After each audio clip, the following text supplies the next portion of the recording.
lovers, and welcome to the Liberty Mike podcast, broadcasting from an undisclosed location in the heart of Dixie. I am Michael, and I am here with Liberty Larry, who's making faces over there for some reason. I was getting my face ready for the podcast. Yeah. I was getting all of my ugly faces out of the way. Quick, before the show. Yes. That was strange. Yeah, it is what it is. Sometimes you got to do that. Your face don't ever it's like it feels like, yeah, you know what I'm talking about. I guess so. It did kind of look like you were having muscle spasms. Or that was the thing from Total Recall. When his face starts to go back to normal or whatever. Yeah. Or I guess for our younger viewers, younger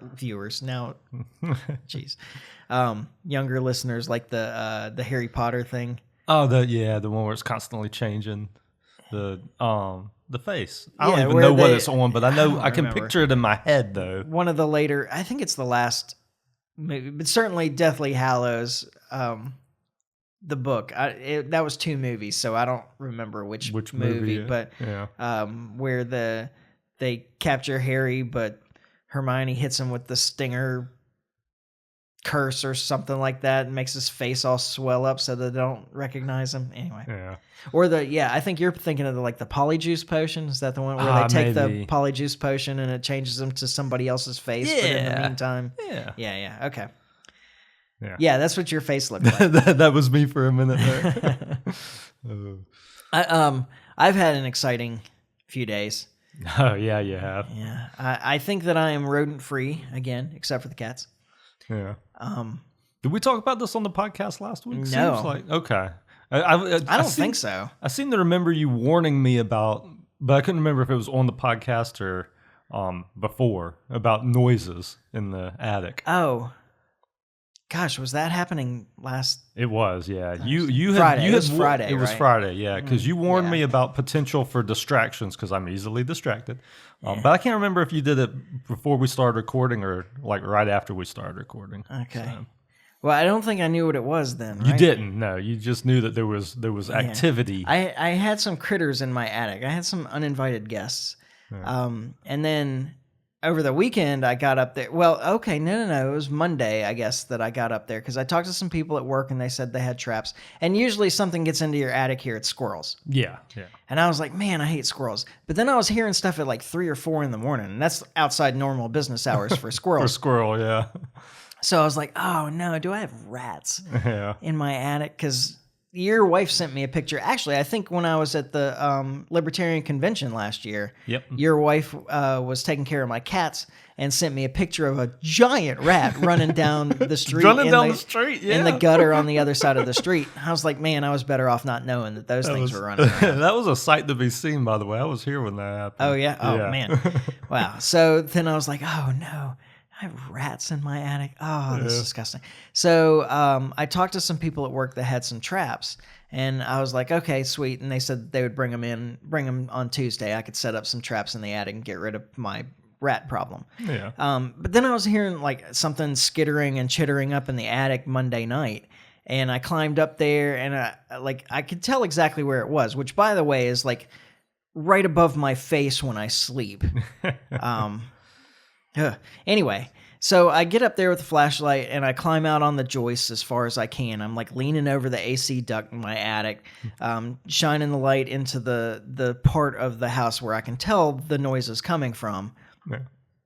And I'm shining around and I see some of the, so a couple of years ago, I got new insulation put in, that blow-in insulation. So I got these piles of white fluff all over my attic, of course. Yeah. But I'm shining down into this corner by the edge of the house, and I see some of the old pink insulation pulled up. Yeah. And I'm like, okay, yeah, that's where it's got to be. It's made some kind of nest over there. And so as I'm shining the light over there, then what pops up in front of me is a little raccoon face. And I went, oh, shucks, I guess. Yeah. Keep it friendly for the podcast.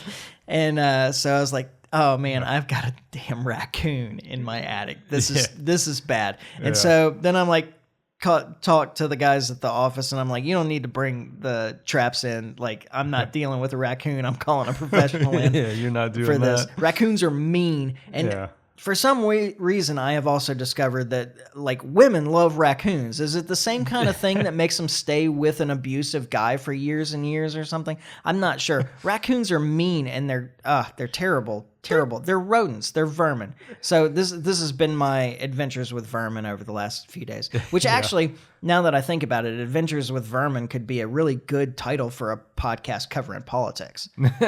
Yeah, right. Anyway, but now they moved out. I had the professionals over, and they made a ton of noise and tromped around in the attic and were sealing everything everywhere. Yeah. By the way, those things did a bunch of damage to the soffit around the edge of my house to get in. To get in the first place. It's crazy that they would have the knowledge to know this is somewhere I want to be. Yeah. Like, I'm going to, like, do all of this work to get into here, you know. Because it's not like you just had a big opening that they crawled into. Right. Know? They made an opening. They made an opening, yeah. Tore up my soffit to get in. And then once it was all sealed up, and the guys set traps, and they're like, all right, well, we should get them, tonight or tomorrow. Yeah. The babies are... Oh, it had babies, by the way. I guess I didn't mention that part. Yeah. Had babies. It was more than just one, right? Yeah. So they said that the babies were old enough. They were like, have you heard them chirping? I said, yes. Okay. They said, well, then they're old enough to move around on their own and eat on their own, so we ought to be able to catch all of them without too much trouble. Yeah. But then for 2 days in a row, there's nothing in the traps. Yeah.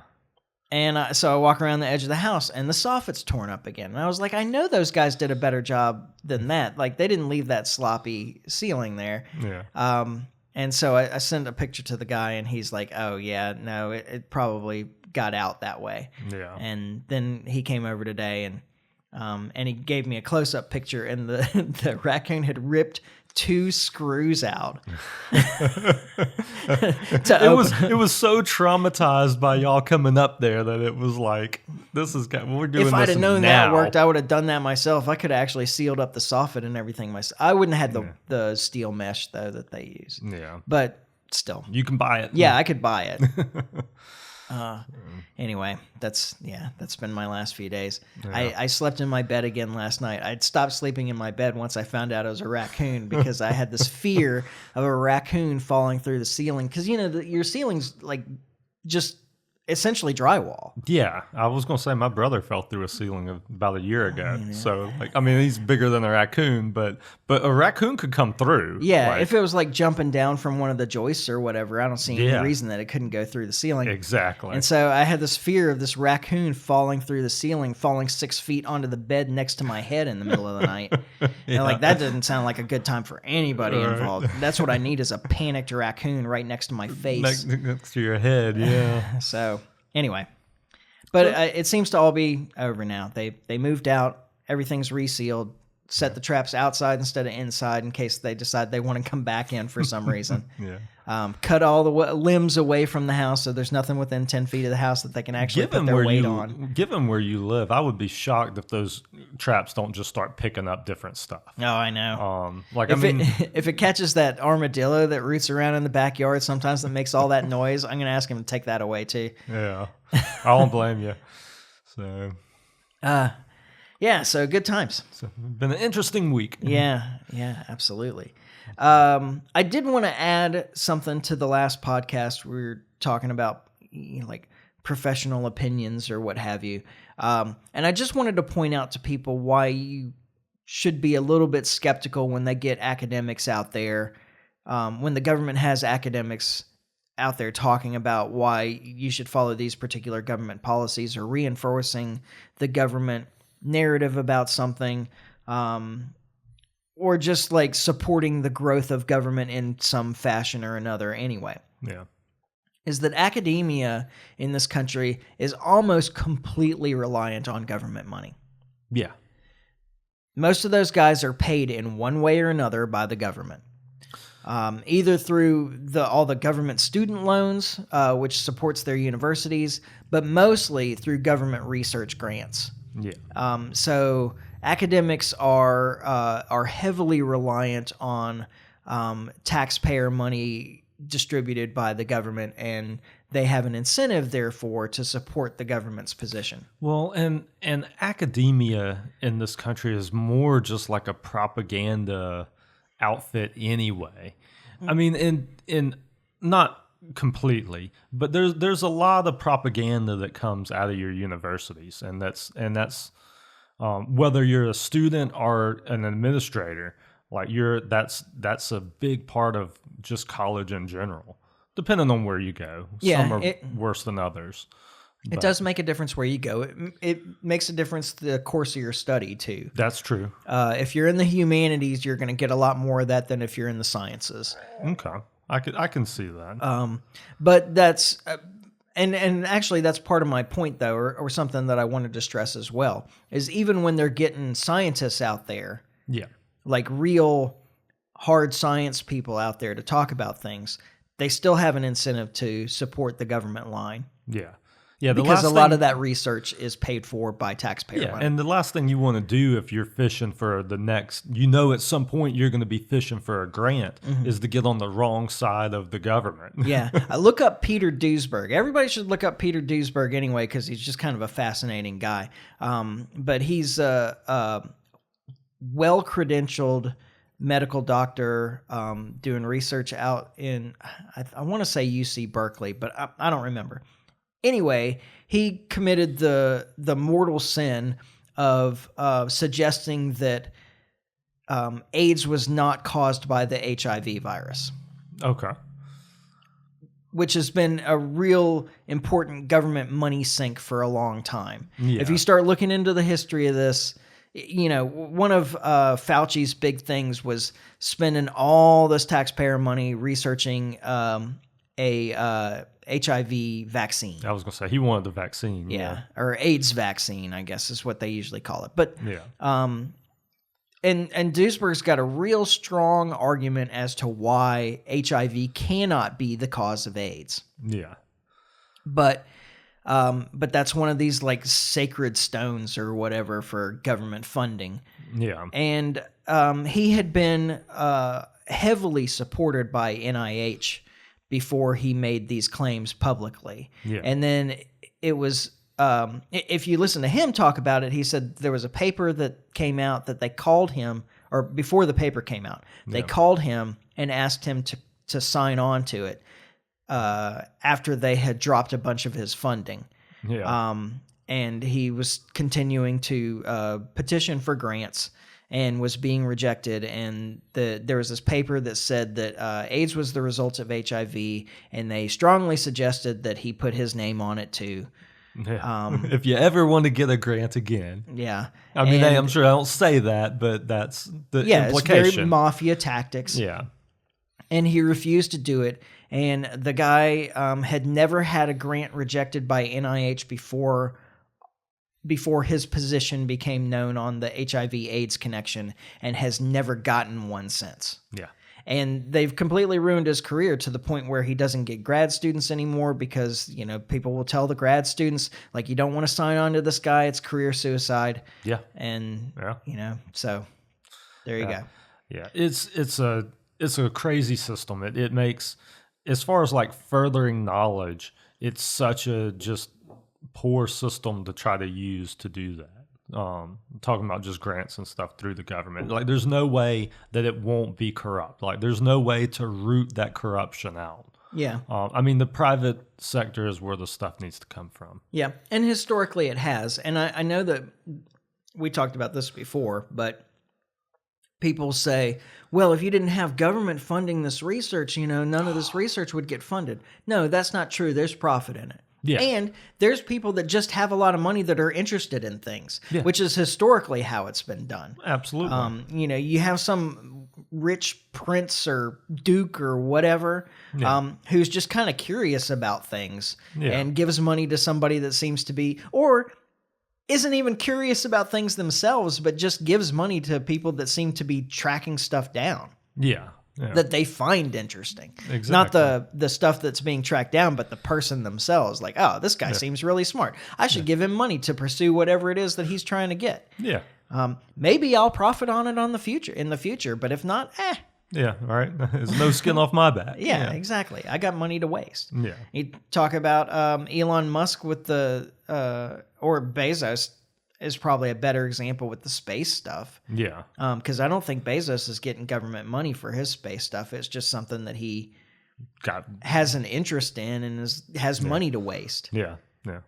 And sees a profit long term. I'm pretty sure Bezos is really looking at the profit. That space tourism thing. Yeah, exactly. Did we talk about all those women going up? I don't think we did. I don't recall. I mean, me and you talked about it, but I don't think we talked about it on the podcast. I mean, but that's an example. Like probably the majority of them paid hundreds of thousands of dollars to do that. Oh, yeah, absolutely. Or if not, maybe he foot the bill this time just so that he could get the notoriety about it. It was. I feel like marketing it was a marketing. I think it was a marketing thing because they billed it as the first woman crew and the whole 9 yards. That's a joke.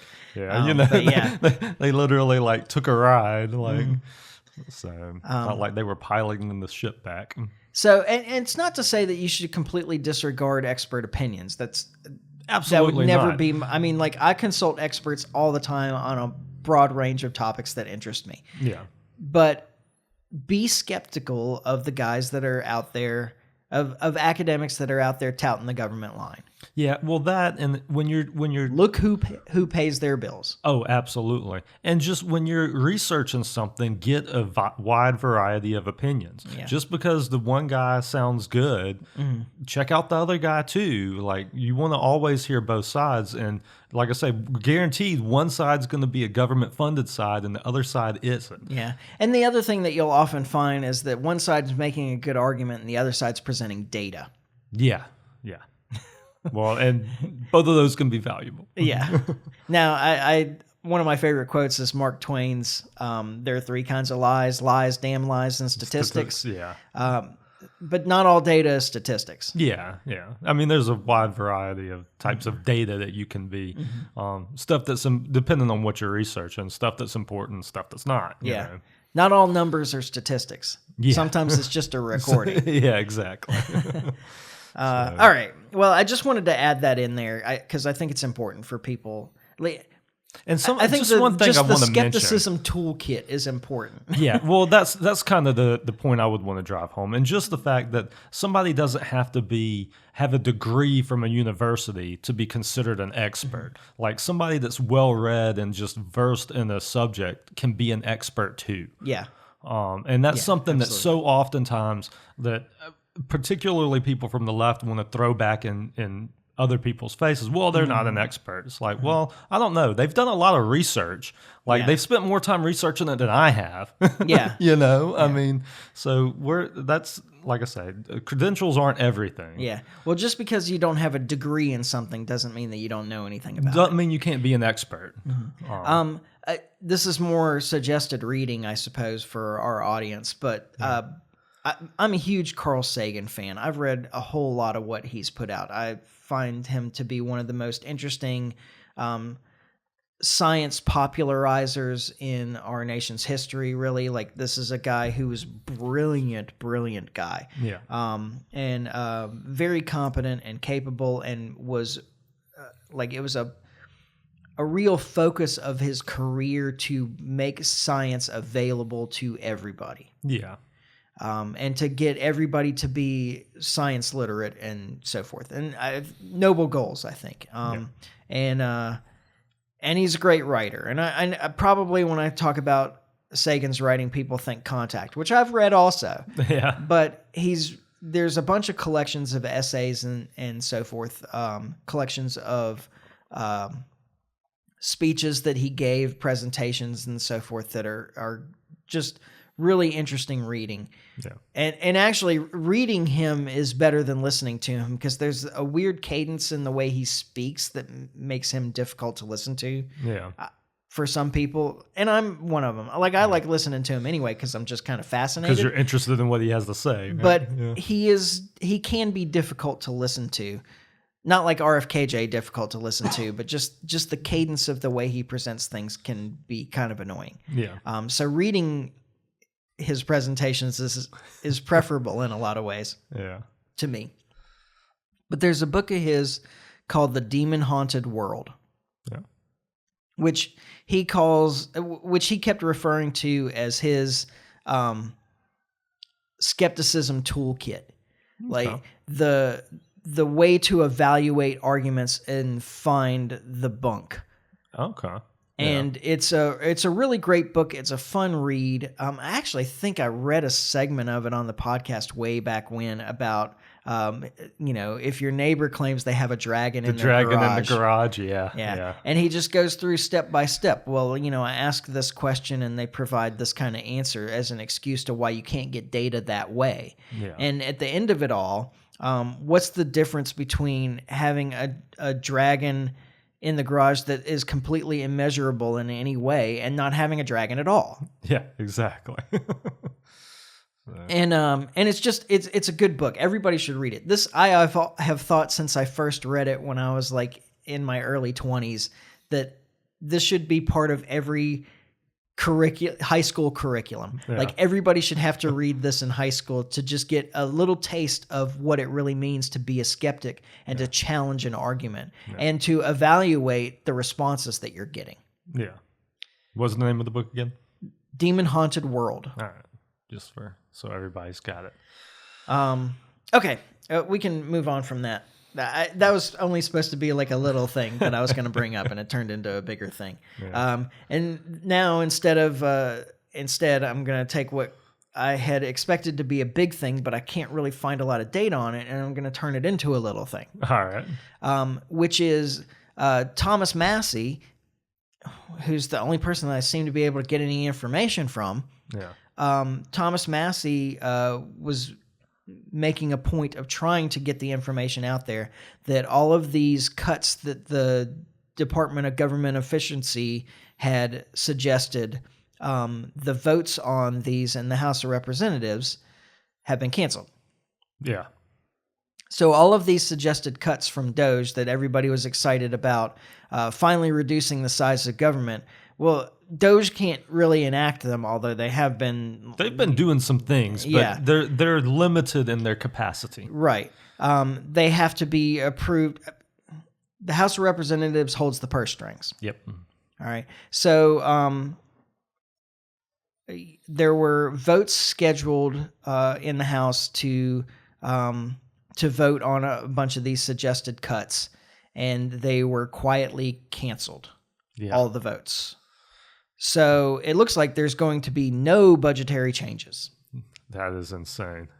And it really is crazy because of all the noise about DOGE and how, the noise from the left that they're, destroying the government and the cheering from the right, and then it just kind of quietly goes away. Yeah. And you're right. Like everything I've seen has been from Massey. I haven't seen a whole lot, but he's like tweeting every day about it. Like, yeah.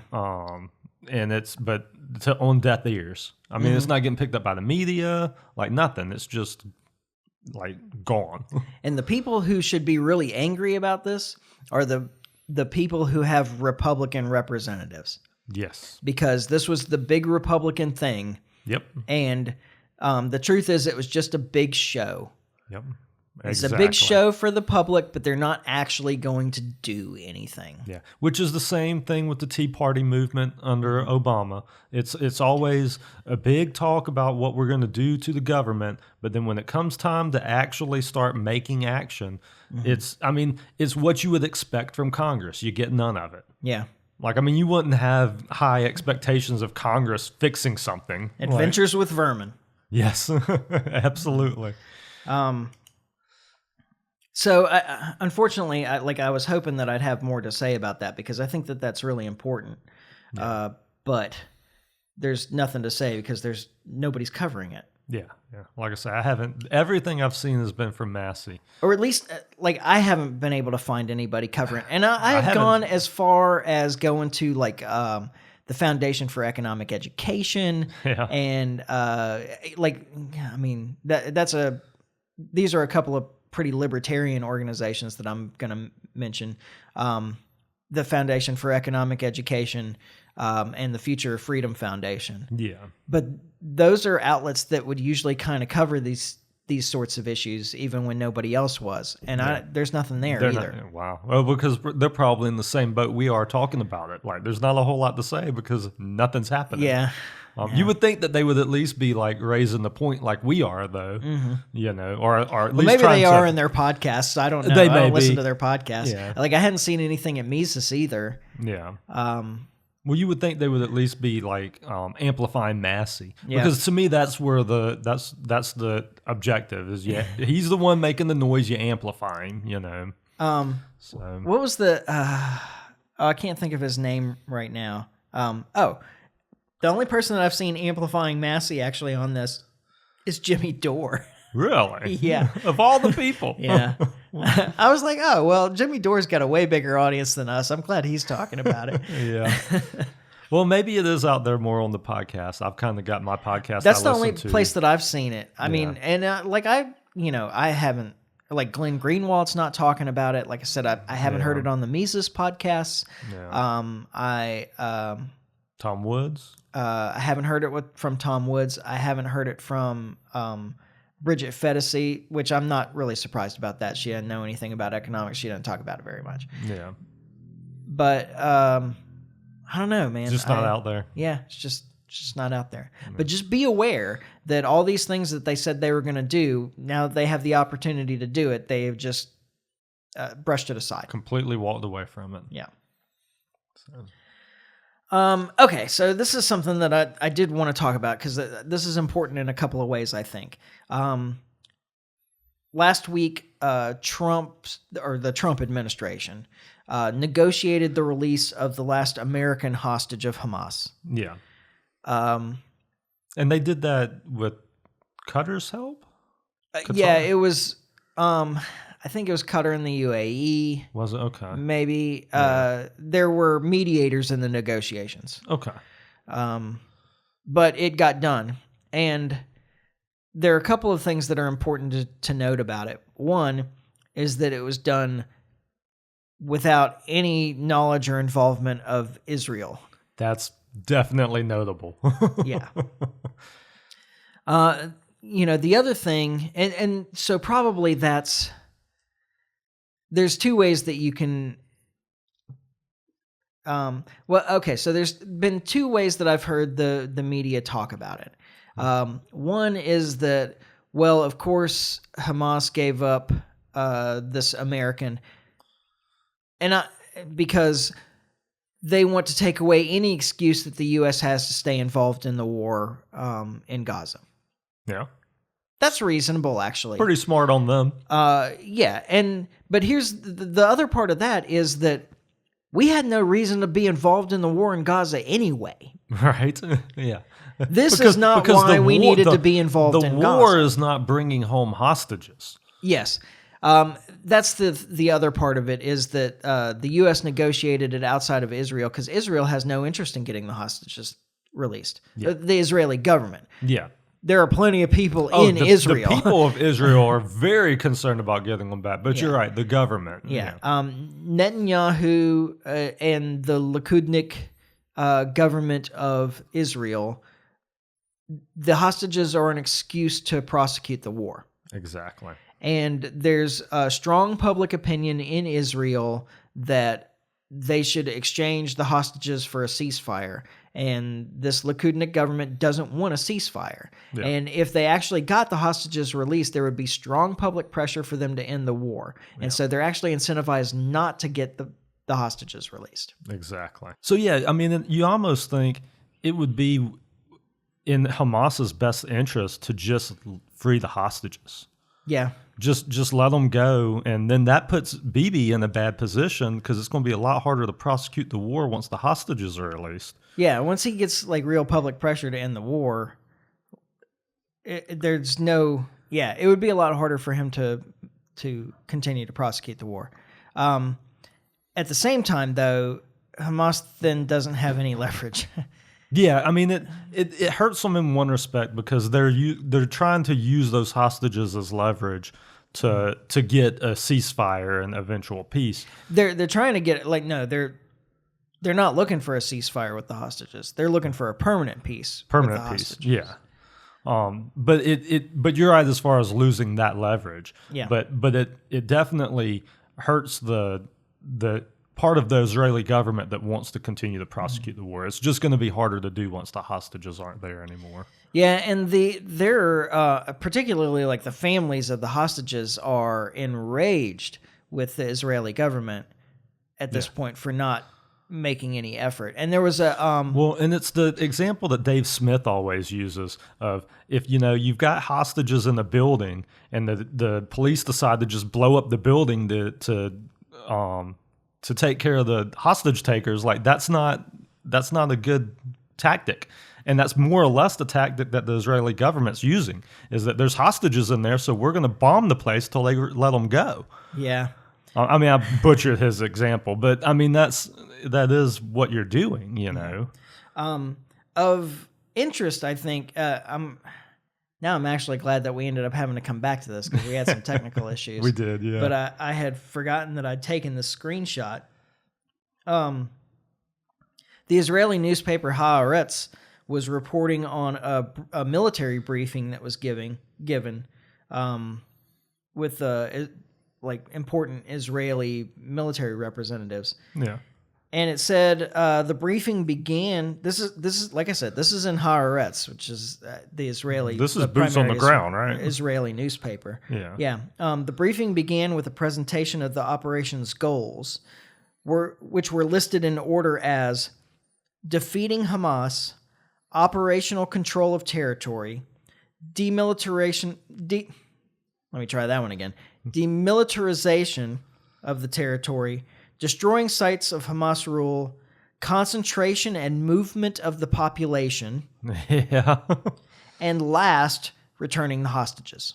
Yeah, that's pretty crappy right there. Yeah. Like, I mean, if I was an Israeli citizen, I would be upset with that list of priorities right there. Yes. I mean, the one on the bottom should be on the top. Yeah. I mean, and that's the way they've kind of presented it to the public, but in reality, apparently, that's the least of their concerns. Yeah.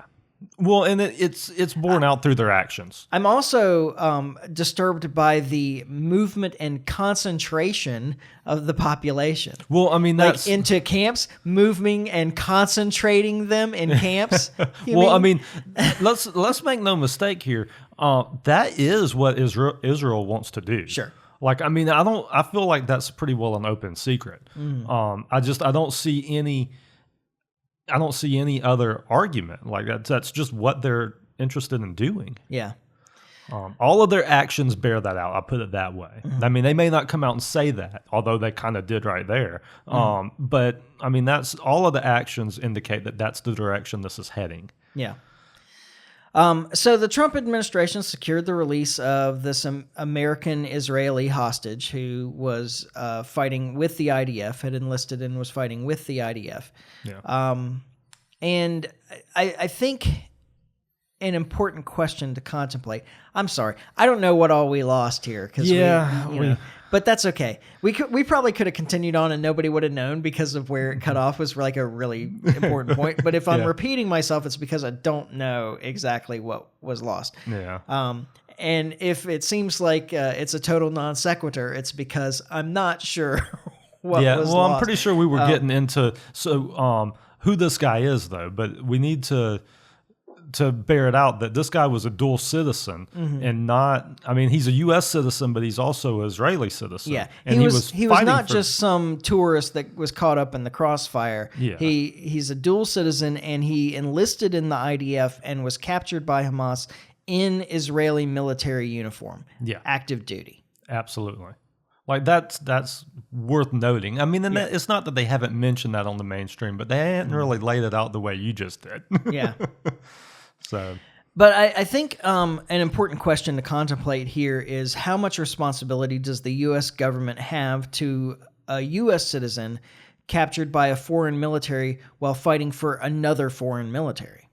I mean, to me, I feel like that the government has an obligation to get its citizens back. If you're overseas and you get caught up in something, the U.S. government has an obligation to get you back. Regardless if it was your poor decisions that got you in that place. Mm-hmm. I mean, that's where I'm at. I don't know. I mean, it really gets where it gets sticky is, okay, well, which side of the incursion are you on? I mean, because it would be a little different if you went defected to Russia and was fighting for Russia against Ukraine. I don't see that it's any different. So you're suggesting that the U.S. government would have more responsibility to free you if you defected to Ukraine and were fighting for the Ukrainian military and were captured by Russia, than if you defected to Russia and were fighting with the Russian military and were captured by Ukraine. Well, I think they would have. Well, in my mind, they have an obligation to get you back either way. Mm-hmm. But if Ukraine has you, I feel like they have more of an obligation because it shouldn't be that hard because we're giving Ukraine a lot of money for them not to just be holding our citizens there. Yeah, and they held that journalist until he died.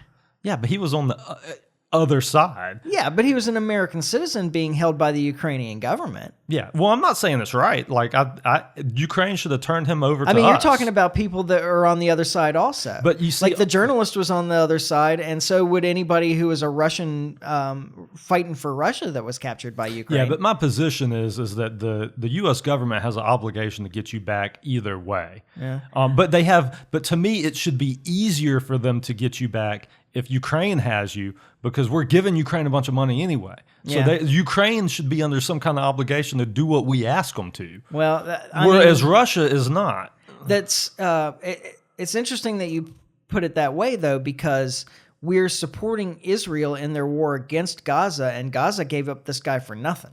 Yeah. Well, Gaza Hamas knew what was good for them. Mm-hmm. Though.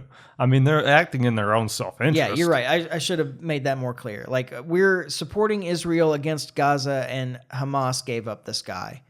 For nothing. Yeah. But like I say, it's in their interest to do so, though. I mean, it's not like they just did it out of the kindness of their heart. Yeah, sure. Well, wouldn't Russia have the same incentive? Maybe. So then the question is, does the U.S. have an obligation to get involved in some way because one of their citizens was captured by a foreign military? So the question is, does the U.S. have some kind of obligation? Because this is the suggestion out there in the media in a lot of places, is that the U.S. No longer has a reason to be involved in this war because they gave up the last American hostage. Yeah. But that suggests that the U.S. has an obligation to be involved in some way because they did have an American hostage. I don't agree with that. I mean, the U.S. government has an obligation to do what it can to get its person back. Mm-hmm. But I don't think that we're drawing out the military to go get one guy. Like, sure. I don't believe that's right. Well, how much should the government give up? How much is reasonable? How much of taxpayer money and resources should be sacrificed to save an American citizen for the decisions that American citizen made? Yeah, I get your point. I don't know. I mean, it's hard to draw the line. Like, I'm not going to sit here and say I know exactly where that line should be drawn. Yeah. But I do feel like at least as far as trying to negotiate and try to get, something done, I feel like the U.S. government has an obligation there. Okay, so I think that the U.S. government has a very small obligation. That it's probably worth their while to contact the opposing government and say, hey, we would really appreciate if you would give our guy back to us. Yeah. That's about the extent. I mean, I can get down with that. Like I say, I mean, I feel like there is at least some kind of obligation, and depending on the I think circumstances matter. Can play into like it. If somebody is imprisoned in, we'll say, North Korea for some just like ridiculous, maybe even fabricated offense, then there's probably more of an obligation to the U.S. government to try and protect that guy. Yeah. And apply some pressure. In this case, where it's a U.S. citizen who willfully enlisted with the IDF, yeah, I think you have really no obligation to do anything for him.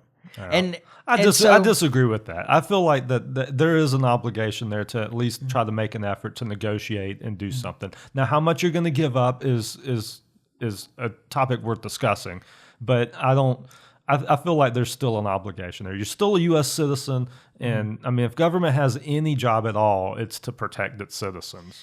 Okay, so part of the reason that the Ukraine has gotten involved in this war with Russia and antagonized Russia by attacking or oppressing, or however you want to look at it, the Russian-speaking, Russian ethnic citizens of Ukraine before this war started, is because they felt like they had the backing of the U.S. government. The part of the reason that Israel antagonizes all of these countries around them and feels comfortable in expanding their own territory at the expense of their neighbors is because they believe that the U.S. has their back. Oh, 100%. And is enough of a disincentive for anybody to fight back against them.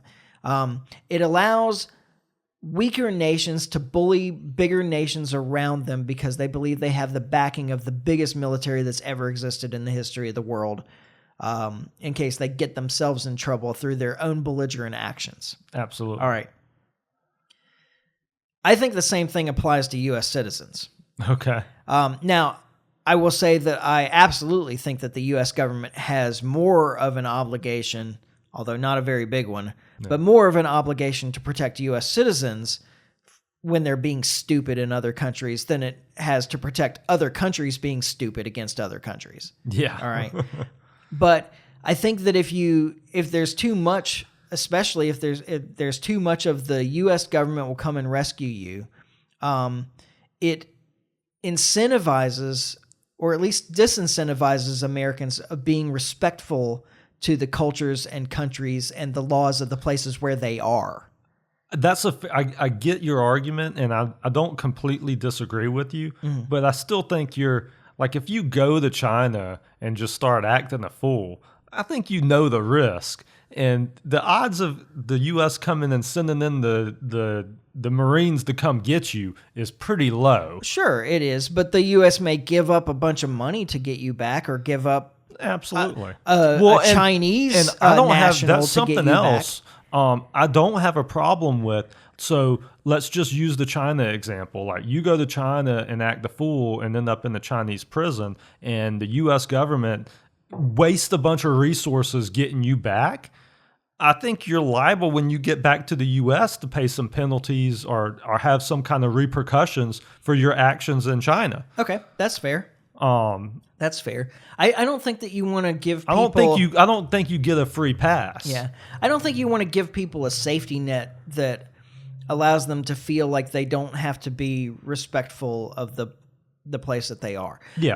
I agree with that. If you look at it on a private property basis... Yeah. If you have some rich father whose kid goes around to other people's houses and messes stuff up. By the way, I've known some of those kids, by the way. Sure. Haven't we all? Yes. And the father is just like, well, I'll just take care of it whenever the kid gets himself in trouble in somebody else's house. What you've done is you've incentivized this kid, or what you've taught this kid is that he doesn't have to be respectful of the sovereignty of the place where he is. Yeah. That he doesn't have to be respectful of the rules of the house that he's sitting in. Exactly. Because his dad will bail him out. Yeah. Yeah. And I think that's the wrong lesson. Yeah. No, I agree. And I think the same applies to U.S. citizens abroad. I think that the U.S. citizens abroad should be incentivized to be respectful of the cultures and the governments. And I don't respect government generally speaking, but I mean, laws are laws. Like, if I go someplace else, I don't get to just break the law because that's not how the law works in my country. Well, and I might not respect the government as far as the official government, but you should always have respect for the culture of wherever you're at. Yeah. Like I say, I mean, the Chinese government, I don't care too much for. But but this is a 5,000-year-old culture that has exactly made some like incredible advances. Exactly, and when you're there, you should be respectful of that. Yeah. I mean, I'm a big believer in that. Yeah. So, okay, I think that gives people food for thought. I think that that's a question worth contemplating. Yeah. Good. So how does that play out with the guy that we sent to El Salvador? I mean, I think that we have some responsibility to make an attempt to get him back. Certainly, I don't know. He's a citizen. He's supposed to be a citizen of El Salvador, right? Oh wait, is it? Yeah, he's not a citizen of the United States. Exactly. Right. Well, that breaks the chain right there. Exactly. Step one. Yeah. Chain's already broken. Yeah. I mean, I just felt like it was worth mentioning. Yeah. Because that's still like everybody wants to talk about that. But I mean, the president has to be respectful of the laws in this country too. Yeah. Well, but it goes back to your thing as far as like because the Supreme Court said that the president had an obligation to try to get this guy back. Mm-hmm. But when you tell the president, well, you have an obligation to try to do this, just like what you were saying earlier, okay, well, what does that entail? Yeah. Like define obligation. Like, yeah. I mean, are we sending in the Marines or are we making a phone call? Yeah, we're making a phone call. Yeah. Exactly. Well, in Trump's case, I don't think he's even went that far, yeah, but maybe not. But that is the question: is like how much effort is effort? Yeah. To do this. Yeah. I certainly don't think that it requires any more effort than I would think for an American citizen. Yeah. I mean, that's obvious. Like we've had some administrations in the past that might have felt it was. It was worth wasting more resources on non-citizens than citizens. Yeah. Which is strange. But, I mean, I agree. I think that, the Supreme Court, their opinions are opinions. Yeah. But it is the president's duty under the Constitution to respect and enforce the laws of the United States. If the Supreme Court is the final say on the law, then the president needs to respect the Supreme Court. Yeah. But you're right. The question then becomes, well, how much of an effort is required? Exactly. I don't think much. Yeah. I would agree. Yeah. Okay. I did want to cover the India-Pakistan thing really quickly before we close out. I think we're running long. I don't know because because the time is not correct. Yeah. And math is hard. Well, I didn't pay attention actually. You don't have the math, right? Yeah, I don't know. I don't know where we are. Because math isn't hard for you. No, I just don't know what the time was. I think we had about 30 minutes on the first track, which means that we're closing in on 50, but this will take a minute. Okay. First, I just kind of wanted to review. Okay. All right. So, India administers Kashmir. Okay. Whatever that means. Term loosely defined. Occupies, colonized. I don't know. It's hard to say exactly. I don't know. Now what is pretty clear is that India's treatment of the residents of the Kashmir region has not made them any friends. Okay. All right. So this all started on April 22nd when 26 people, almost all of them Indian citizens, were killed by militants in the Kashmir region. India attributes these militants to a group called TRF, which is a group of, it's like the resistance fighters. I don't think that's actually what TRF stands for, but it's something like that. Yeah. And India has declared TRF a terrorist group and outlawed them as best as you can outlaw a group. Right? Yeah. Same way as Israel's going to destroy Hamas. Yeah, exactly. Right. And India claims, although they haven't, without evidence, they haven't put forth any evidence to support the claim, but they claim that this group is supported by Pakistan. Okay. India responded to this terrorist attack by abrogating the Indus Waters Treaties, which was like turning off their water. 60-plus-year-old agreement between India and Pakistan to allow the Indus River waters to flow into Pakistan. Okay. All right. So I should point out actually at this point that this getting out of this Indus Waters Treaty has been a long-standing goal of the Indian Prime Minister Mahendra Modi. Okay. All right. This terrorist attack provided an excuse to do so. And so they restricted the water supply to Pakistan, and the Indus River supplies something like 80% of the agricultural water to Pakistan. So it's important. This is a problem, yeah. On May 7th, then India launched air attacks in Pakistan, and they hit some targets, but they also lost 5 jets to Pakistani beyond visual range missiles,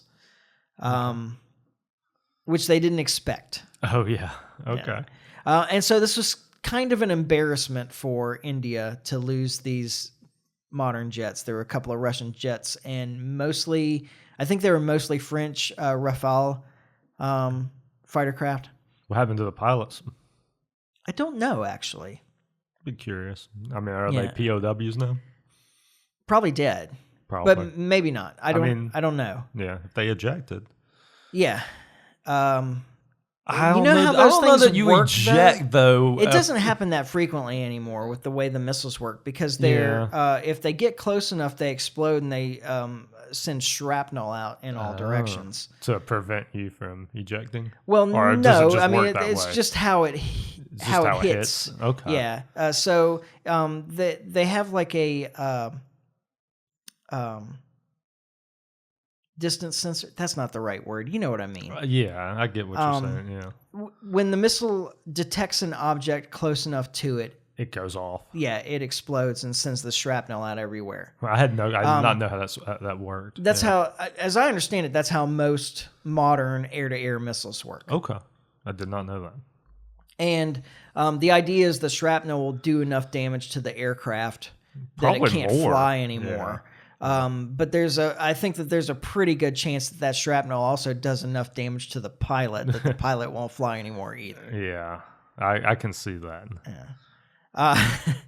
That sounds terrible, doesn't it? Well, but that's modern warfare. Seems to be yeah. Okay. So then they were trading missiles pretty much ever since. Both sides were claiming to have impact. I was reading a military report that says the satellite imagery says that neither of them has had much of an impact. Yeah. But it was escalating. They're trading volleys. Yeah. It was escalating, and then there was a ceasefire negotiated by the Trump administration on May 10th. There are some reports that it was immediately violated, but as far as I can tell, it is holding. It's pretty well settled down now. Yeah. Yeah. And this is a good thing because both of these countries are nuclear-armed states. Yeah. And this is a real scary flashpoint in the world. It is. For nuclear war. Yeah. So I think it's important probably to talk about the concerns about this particular flashpoint in nuclear war. Yeah. Did you have something to add? All I was going to say is, so the lead up before Trump negotiated the ceasefire, I guess J.D. Vance had put out a tweet or had said something about how this just wasn't this wasn't our problem and blah blah blah blah. And I don't remember the exact quote, but the media was blowing up. He said that we wouldn't get involved if it escalated. Is that what it was? So all I remember is leading up to the ceasefire agreement, the media all weekend was just talking about how this is horrible. We have a vested interest here. Like the Trump administration is just letting the world go to hell in a handbasket, and this, that, and the other thing. And the whole time, the Trump administration was working on getting a ceasefire, and then got it. Yeah, I think Vance's point was like, we're not taking sides in this. Yeah, we're not getting involved in this war. Yeah, but the media interpreted that as that we're just gonna we wipe our hands of the whole thing. We're wiping our hands of the whole thing. But it's wild, and that's just. I mean, it goes to the Trump derangement syndrome. Like that's where they were at. I mean, it's wild to me that that can happen, that they can just like badmouth the Trump administration the whole time, and then they immediately almost get a win as far as shutting it all down. Yeah. So I don't know. It's just strange to me. Well, of course, like the root of this is another territory where there's a dispute between two nations about who has sovereignty over it. Yeah. This is a real common theme, right? Yeah, right. Excuse me. But this is a scary one just because both states are nuclear armed. There's a level through which Pakistan can escalate with India. Yeah. Pakistan has a modern military too. Obviously, they just shot down 5 modern jet aircraft. Yeah. Military jets.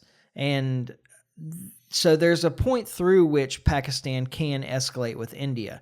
But India has escalatory dominance in terms of a regular military, conventional military. Yeah. There's a point at which India can escalate beyond what Pakistan can repel. Can handle. Yeah. Yeah. But that incentivizes. I was fixing to say that makes a dangerous situation because that just gives Pakistan more reason to unleash the load. Yes. And of course, once one goes, they all go. They all go, yeah. Yeah. Now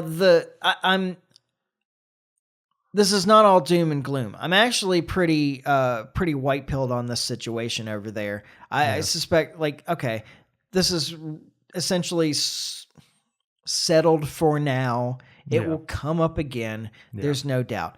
But the reason that I'm white-pilled on this whole thing is that the whole world knows this situation. Yeah. Knows that if it escalates past a certain point, there's a strong incentive for Pakistan to start a nuclear war. Nobody wants a nuclear war, period. Yeah. And so the major powers of the world, which the U.S. suddenly seems to be accepting that we're not the only major power in the world. Like Rubio gave some speeches about how essentially accepting the multipolar world and that China's going to do what's best for China in their region and Russia's going to do what's best for Russia in their region. And where our interests overlap, then we'll work together. And where our interests don't overlap, then there'll be negotiation. This was actually this is the best thing that Rubio's ever said, maybe. Well, and Trump said a lot of good stuff in the Middle East this week, too. Yeah. He did. In the same type of attitude. The nation builders have failed. Exactly. And all the advances that have been made in the Middle East have been made because those cultures decided that they wanted things and they did it their way. Exactly. Yeah. I really like a lot of this. I don't know who's writing these speeches, but but it's important that those, at least in Trump's, I don't know where Rubio was at when he said it, but that Trump said that in the Middle East. Yeah. That's to me, that's important where he said it at, But back to the India-Pakistan, or the Kashmir situation, I guess is what I should call it. There's an incentive by all the major powers in the world to prevent it from escalating beyond control. To monitor it. Yeah. Particularly China. Yeah. Because China's right there on those borders. Yeah. They're downwind. Yeah, exactly. Exactly. They're downwind from a nuclear war. It would be devastating to China. Absolutely. So the United States, Russia, and China all have a strong incentive to step in and facilitate negotiations to prevent escalation. Yeah. So that's why I'm actually pretty white-pilled on this situation. Yeah. I don't think that the major powers of the world will ever permit it to escalate. And the truth is that the Pakistan and India, they don't want it to escalate to that point either. Well, no, obviously. So it gives them an excuse to go into negotiations facilitated by a bigger power and come to an agreement and then both go home and say that they won. Yeah. Well, which is exactly what happened here, by the way. Yeah. Both of those countries went home and said that they won. Yeah, yeah. They got what they needed in the media to de-escalate it. Yeah. The fear would be, and I don't think that we're on the precipice of any of this, but my fear would be is that you end up with a proxy war situation with India and Pakistan, which is why I think what J.D. Vance said is important. Yeah. That, we're not taking a side on this, because as soon as we take a side, all it takes is for China or Russia or one of these other countries to take the other side, and then here we are. Yeah. backing a different nuclear power in a proxy war. Yeah, just like Korea or Vietnam or exactly, or like, Ukraine. Or Ukraine, exactly. Yeah. So, but it's good to hear that that's not what's happening. Yes. So yeah. So it, I'm glad that this seems to be done for now. This is a foreign policy win for Trump. Yeah, Trump's had a good week. Yeah, all in all, I think so. I mean, if I was great, there's talk that he's going to show up in Istanbul for the discussions between Ukraine and Russia. Oh, really? He said that he would go if Putin would go. Putin didn't go, though. Oh, yeah. He sent an aide for the negotiations. Last I read. Okay. Of course, anything that happened today, I haven't read about. You don't yet. know about, yeah. Nothing's came across my wire as far as big developments. Yeah. So here's another tip to the news: is don't pay attention to the people that are racing to get it out there first. Yeah, because they're usually wrong. Wait till the next day and see what people are saying. Yeah. I know you feel like it's important that you know right away. Yeah. What are you going to do about it? It's not really that important. I've got my news notifications. Pretty well what it sends me is just the breaking, like if something happens, like, I don't know. I'm trying to think of a good example, and now I can't think of one. Like Supreme Court rulings, like things that or Ukraine dropped a nuke somehow on Russia or something like that would come across my feed. Yeah. So Israel decided to show the world that they have nuclear weapons by bombing the Iranian nuclear facilities, something like that. Yeah, that type of thing's what I get. Yeah. All right. Well, I think that's a good place to wrap. Yeah. I think we ran long. If we did, I'm sorry. I don't know how much time we've had because we had to split the podcast. Most of the people I talk to don't complain about us running long. So. Yeah, I've heard some of those complaints, like about us running long. Yeah. Oh, okay. I haven't gotten that. Oh, why can't you do more like a 30-minute? Everybody wants us to be exactly as long as their commute. Oh yeah.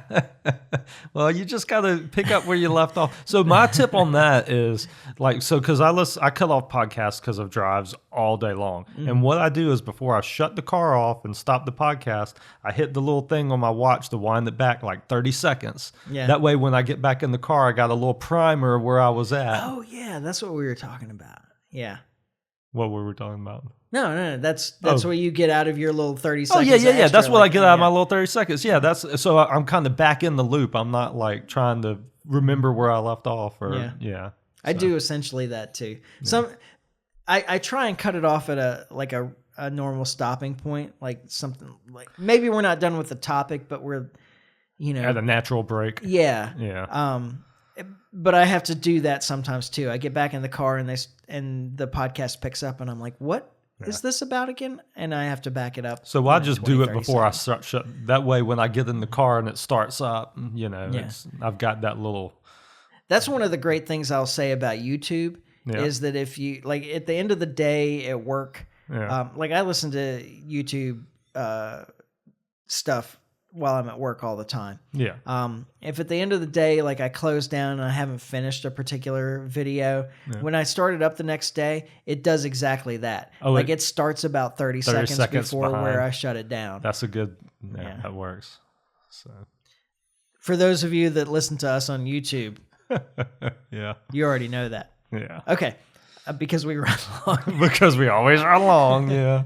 All right. Well, let's go ahead and wrap up there. We will not be back here at the normal time next week because we are traveling. Yes. Convention. We might get something out early the next week. It depends on how the convention goes. We might just do our normal podcast, skipping a week. So back. I'd like to record when we're up there, but like I said, that's really all going to depend on how busy things are. If we find somebody cool to interview, maybe. Yeah. We'll just have to see. We'll take how much room we have in the car. That's going to be a factor. Yes. Whether we can take the equipment or not. At least we know we have new batteries now in the recorder. All right. It'll get us through. Maybe. You remember years ago when we tried to do the car ride home? Yes. That didn't work out at all. Maybe this car will be in better shape and it'll be quiet inside. I bet you could do that in my car now. Your car is really quiet. Yeah. But we're not taking my car. Yeah. All right. Well, anyway, we won't be back next week we will be back the week after, maybe something early in the week and our regular podcast, maybe just our regular podcast. It just kind of depends on what we encounter. Yeah, exactly. So, but I hope you've enjoyed this one and you can hang on for like one extra week to hear us again. Yeah. And in the meantime, you can follow us on Facebook. You can subscribe on iTunes, YouTube, Podbean, like and share, comment, subscribe, all that stuff. Tell your friends. Really appreciate word of mouth marketing. Word of mouth marketing. I don't know. That's not a thing really, is it? But you know what I mean. It used to be. Yeah. Guerrilla marketing. Yeah. If you follow us on Facebook, you get to see all the memes that Liberty Larry posts during the week. Yeah. Which is sometimes a lot. And sometimes it's almost none. So it just depends on how much time I'm burning on Facebook. Yeah.